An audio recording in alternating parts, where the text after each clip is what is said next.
James Longman joins me live now from eastern Ukraine.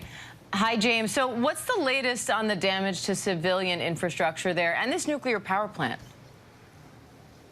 Yeah, Diane, well, when these airstrikes came in, they happened overnight, and we woke up in our hostel to find all power, electricity, all heat had gone. And what's extraordinary about being in Ukraine, Diane, doesn't matter how many times I come here, is watching this Ukrainian capacity to rebuild and bounce back almost immediately.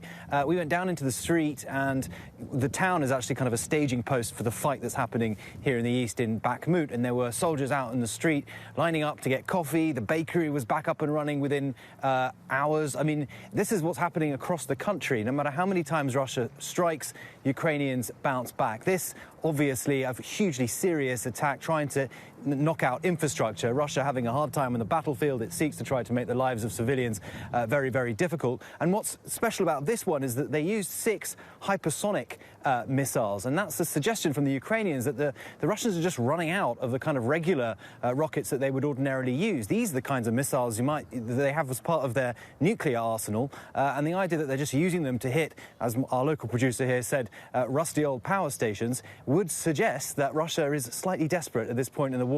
On the nuclear power plant in Zaporizhia, we have just heard it's been reconnected. This happens intermittently in this war. When a bomb goes off nearby, shrapnel hits some of the wires, they get replugged in. It sounds very, very serious when a nuclear power plant loses power.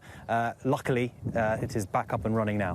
Glad to hear that good news, at least, James.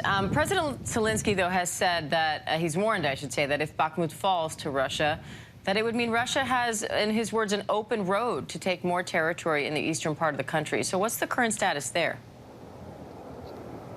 Yeah, well, look, I mean, Bakhmut, it looks like it's a bit of a stalemate at the moment. President Zelensky is very keen to warn the world of the dangers of losing Bakhmut and just of losing any territory whatsoever. His #1 job in this country is to get more arms for Ukraine. So he's, of course, going to say that. The reality in Bakhmut looks to be actually more favorable to the Ukrainians. We actually met a crew that was going with an armored personnel carrier, APC, in and out of the city just yesterday, trying to get supplies in and injured troops and civilians out, and they said actually that the Ukrainians had managed a small offensive. So at the moment, maybe 50% of Bakhmut has been taken by the Russians. That means the other 50 by the Ukrainians.